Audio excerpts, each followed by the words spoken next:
రెండు తెలుగు రాష్ట్రాల్లోనే అత్యంత విషాదకరమైనటువంటి ఘటన. తెలంగాణ చరిత్రలోనే ఎవ్వరు ఇప్పటి వరకు చూడనటువంటి అత్యంత దుర్ఘటన జరిగింది. చేవెళ్లలో జరిగినటువంటి రోడ్డు ప్రమాదంలో దాదాపు 20 మందికి పైగా మృతి చెందారు. ప్రస్తుతం 25 మందికి ఆ మృతుల సంఖ్య చేరుకున్నట్లుగా తెలుస్తుంది. అక్కడ జరిగినటువంటి సంఘటన తీరును చూస్తే ప్రతి ఒక్కరు కూడా కన్నీటి పర్యంతమైనటువంటి దారుణమైనటువంటి దృశ్యాలు అక్కడ కనిపిస్తున్నాయి. అక్కడ జరిగినటువంటి ఘటన యాజ్ ఇట్ ఈస్గా ఏం జరిగిందో ఫుల్ డీటెయిల్స్గా అందించడానికి Suman TV news CEO senior journalist Nirupama అక్కడ చేరుకున్నారు. నిరుపమ, అక్కడ జరిగినటువంటి తాజా పరిస్థితిని, ఇప్పటి వరకు కూడా బస్సులో 70 మంది ప్రయాణిస్తున్నట్టుగా అధికారులు చెప్తున్నారు. 25 మంది చనిపోయినట్లుగా సమాచారం అందుతోంది. అసలు ఏం జరిగింది, అక్కడ ఉన్నటువంటి పరిస్థితులను డీటెయిల్గా వివరించే ప్రయత్నం చేయండి. 4:45కి ఇది అక్కడ డిపో నుంచి, అంటే ఎక్కడైతే ఫస్ట్ బయలుదేరిందో ఆ డిపో నుంచి ఇది 4:45కి స్టార్ట్ అయింది. హైదరాబాద్ సైడ్ వస్తా ఉంది. నిజంగానే ఇందులో 70 మంది ఉన్నట్లు కన్ఫర్మ్ చేస్తున్నారు అందరూ కూడాను. ఆ 70 మందిలో ఇప్పటికీ 25 మంది చనిపోయారు. ఇంకా చాలా మంది క్షతగాత్రులైనటువంటి పరిస్థితి. వాళ్ళందరికీ హాస్పిటల్స్ లో ట్రీట్మెంట్ ఇస్తా ఉన్నారు. ఎదురుగుండా వస్తున్నటువంటి టిప్పర్ లారీ, ఆ టిప్పర్ లారీలో దొడ్డు కంకర ఉంది, లావు కంకర ఉంటుంది కదా, ఆ దొడ్డు కంకర ఉంది.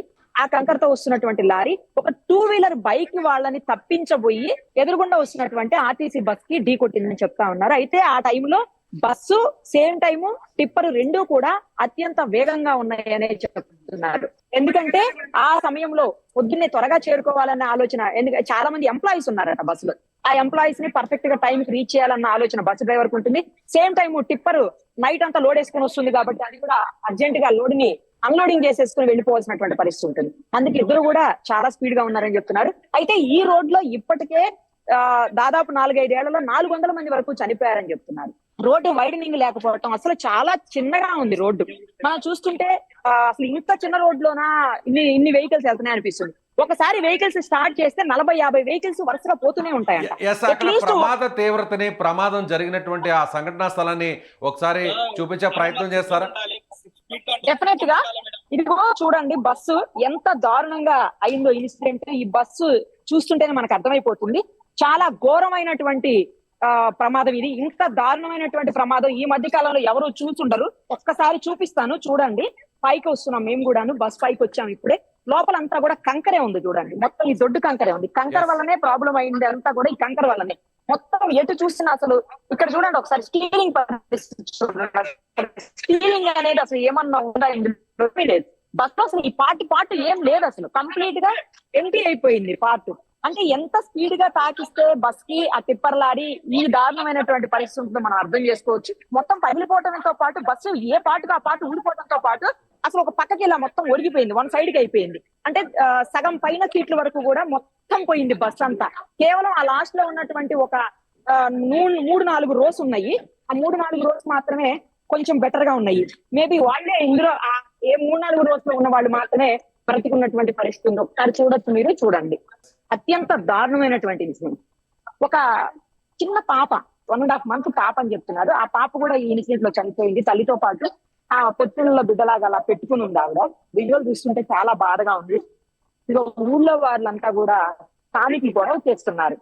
ఎందుకు అంటే గత కొంతకాలంగా రోడ్డు వైండింగ్ కోసం గొడవ చేస్తూనే ఉన్నాము, ఎవరు పట్టించుకున్నటువంటి దాఖలాలు లేవు.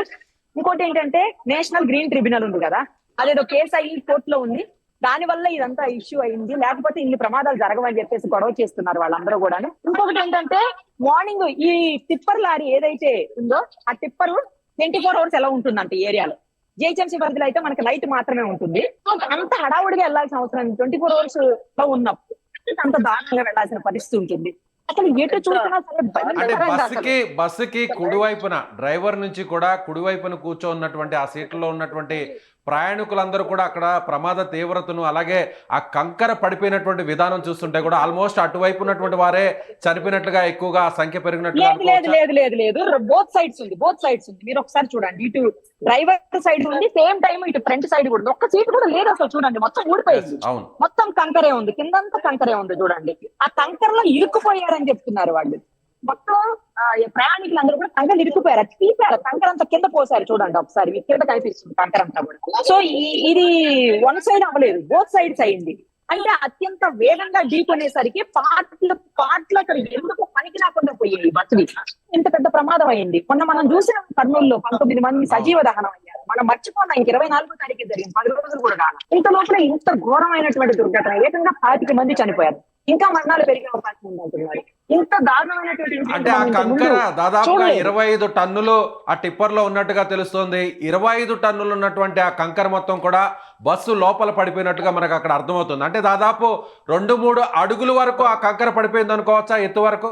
ఎస్ అంతకంటే ఇంకా ఎక్కువే పడిపోయింది. మొత్తం తీశారు, బస్సు దిగాము. ఇప్పుడు నేను ఒకసారి మీకు బస్సు ఫ్రంట్ పార్ట్ చూపిస్తాను చూడండి. ఇది అసలు ఏమన్నా ఉందా ఫ్రంట్ పార్ట్ ఒక్కసారి చూడండి. ఆ బస్సు నెంబర్ చూడండి, TS 34TA 6354. చూసారు కదా, అసలు ఏమి లేదు. అసలు ఫ్రంట్ పార్ట్ మొత్తం ఏమీ లేదు. సాండోర్ డిపో అన్నమాట. అది పైన డిపో పేరు కూడా రాసింది డిపో అని చెప్పి. గతంలో ఇదే డ్రైవరు ఆ గుట్ట మీద, అనంతగిరి గుట్ట మీద కూడా ప్రమాదానికి కారణం అయ్యాడంట. ఈ డ్రైవరే ఆ గుట్ట మీద నుంచి బస్ పడేసిన ప్రమాదం కూడా జరిగిందంట. లాస్ట్ 2-3 ఇయర్స్ బ్యాకే చేశాడంట. అది మనం అది కూడా విన్నాము. అదే డ్రైవర్ మళ్ళీ ఇప్పుడు కూడా. ఒకసారి టిప్పర్ దగ్గరికి వెళ్దాం రండి. టిప్పర్ దగ్గరికి వెళ్తే మనకు అది కూడా టిప్పర్ ఎలా ఉందో కూడా తెలుస్తుంది. సేమ్ టైం టిప్పర్ కంటే ముందు ఒక్కసారి ఒక గుంత ఉంది, ఇక్కడ చూపిస్తాను మీకు. అది గుంత కూడా ప్రమాదానికి కారణం అని చెప్తా ఉన్నారు. ఈ గుంతని తప్పించబోయి 2 వీలర్ వస్తుంది. ఆ గుంతలో నుంచి పక్క నుంచి 2 వీలర్ వెళ్తుంటే తప్పించబోయి ఆ 2 వీలర్ ని ఎదురుగుండా వచ్చినటువంటి బస్ కి డాష్ ఇచ్చాడని చెప్తా ఉన్నారు. ఈ గుంత వల్లే కొంత కారణము. తర్వాత టిప్పర్ ని పక్కకు తీశారు, అది కూడా చూద్దాం రండి. మొత్తం అందరూ ఊర్లో వాళ్ళందరూ కూడా ఇక్కడే ఉన్నటువంటి నిరుపమ, మళ్ళీ టిప్పర్ వరకు వెళ్తాం. ఒక్కసారి మీరు ముందుగా బస్సు మళ్ళీ టిప్పర్ కి సంబంధించినటువంటి వీడియోని మళ్ళీ అక్కడ మనం చూపించే ప్రయత్నం చేద్దాం. ఆ బస్సు దగ్గరే అసలు ఆ బస్సు దగ్గర ఉన్నటువంటి ఆ ప్రమాద తీవ్రతని మీరు ఒకసారి వివరించే ప్రయత్నం చేయండి. సరే, బస్ దగ్గరే చూద్దాం రండి. అయితే బస్సు అసలు ఏముందని చెప్పాలి. బస్ కి ఏమి లేదు, ఏ పార్ట్ మిగలలేదు. బస్సు అసలు ఒక్క చిన్న పార్ట్ కూడా మిగిలినటువంటి పరిస్థితి. అసలు ఇంత పూర్తిగా డ్యామేజ్ అయింది ఈ మధ్య కాలంలో ఎవ్వరూ ఎక్కడా కూడా చూడలేదు అసలు. ఇప్పుడు మనకి సరిగ్గా అక్కడ వ్యూ కనిపిస్తుంది. అంటే బస్సు ముందు భాగం నుంచి దాదాపుగా చివరి వరకు కూడా పూర్తిగా అక్కడ ధ్వంసమైనటువంటి పరిస్థితి మనకి చాలా స్పష్టంగా కనిపిస్తుంది. అంటే ప్రమాద తీవ్రత అంటే 25 మంది వరకు చనిపోయారంటే ఎస్ అర్థమైంది కదా ఇప్పుడు మీకు బస్ పరిస్థితి ఎలా ఉంది అనేది. ఏ చిన్న పార్ట్ కూడా బస్సులో మిగలలే. అసలు మొత్తం కంప్లీట్ గా డ్యామేజ్ అయిపోయింది. కంప్లీట్ గా ఇట్లా క్రష్ అయిపోయినట్టు అయిపోయింది. క్రష్ అంటాం కదా, క్రష్ అయిపోతుంది కదా బస్సు. ఇట్లా పిండేస్తే అయిపోతుంది చూడండి, అట్లా క్రష్ అయిపోయినట్టు అయిపోయింది. అసలు ఇంత ఘోరంగా అయితే ఈ మధ్యకాలం చూడలేదు మనం. ఇంత దారుణంగా అయిపోయింది. అసలు ఏ పార్ట్ లేదు. అక్కడ కట్టర్స్ కనిపిస్తున్నాయి, అందులో బయటకు తీస్తున్నట్టుగా తెలుస్తుంది. అవును, కట్ చేసి తీశారు. ఇవన్నీ ఇరుక్కుపోయాయి చాలా మంది. అంటే బయట నుంచి వచ్చినటువంటి అదే గుద్దినటువంటి ఆ టిప్పర్ లోంచి పడిన దొడ్డు కంకర ఏదైతే ఉందో ఆ కంకర లో ఇరుక్కుపోయి దేనికి పడితే దానికి పట్టేసినటువంటి. అందుకే ఎక్కడికక్కడ కట్ చేసి పడేశారు చూడండి. సీట్లు అవన్నీ కూడా కట్ చేసేసారు. సో అంటే డ్రైవర్ తో పాటు మొత్తం 25 మంది చనిపోయారంటే కేవలం ఈ ప్రమాదం కంటే బస్సును ఢీకొట్టడం కంటే దాని వల్ల జరిగినటువంటి ప్రమాదం కంటే కంకర పడిపోవడం వల్లే మృతుల సంఖ్య ఎక్కువ పెరిగింది. ఎస్ కంకర లోపల నుంచి ఇరుక్కుపోయారు కదా, కంకర లోపల ఇరుక్కుపోవడమే మేజర్ రీజన్ గా చెప్పారు. సేమ్ టైం గుద్దుకున్నప్పుడు కూడా పాటలన్నీ ఇట్లా క్రష్ అయిపోయా. క్రష్ అయిపోయిన దాంట్లో మధ్యలో కూడా ఇరుక్కుపోయి పడిపోయినటువంటి పరిస్థితి ఉంది చాలా మంది. మళ్ళీ మిమ్మల్ని సంప్రదిస్తాము. నిరుపమ, మళ్ళీ మిమ్మల్ని సంప్రదించేటువంటి ప్రయత్నం చేస్తాం. ఒక్కసారిగా బస్సు చూస్తే, ఆ బస్సును ఒక్కసారి చూస్తే ఆ ప్రమాద తీవ్రత ఏ స్థాయిలో ఉంది అనేది మనకు అర్థమవుతుంది. బస్సులో 70 మంది ప్రయాణిస్తున్నారు. 70 మంది ప్రయాణిస్తున్నటువంటి ఆ బస్సుని ఒక్కసారిగా 25 టన్నుల లోడుతో వెళ్తున్నటువంటి వేగంగా వెళ్ళి ఆ టిప్పర్ బస్సుని ఢీకొట్టడంతో బస్సు మొత్తం అంతా కూడా నుజ్జు అయిపోయింది. అంతేకాకుండా టిప్పర్ లోపల ఉన్నటువంటి కంకర మొత్తం అంతా కూడా బస్సులో పడిపోవడంతో అప్పటికే ప్రమాదంలో గాయపడినటువంటి వారందరూ కూడా కంకర్లో చిక్కుకుపోవడంతో ఊపిరి ఆడక ఎక్కువ మంది చనిపోయినట్టుగా తెలుస్తుంది. ఇప్పటి వరకు కూడా 25 మంది చనిపోయినట్టుగా తెలుస్తుంది. మరొక 5 మందికి కూడా చాలా సీరియస్గా ఉంది. దాదాపు మరొక 25 మందికి తీవ్ర గాయాలైనట్టుగా తెలుస్తుంది. స్థానిక చేవళ్ళ హాస్పిటల్తో పాటు చుట్టుపక్కల ఉన్నటువంటి మెరుగైనటువంటి వైద్యం కోసం చుట్టుపక్కల ఉన్నటువంటి హాస్పిటల్స్ కూడా తరలించినట్టు తెలుస్తుంది.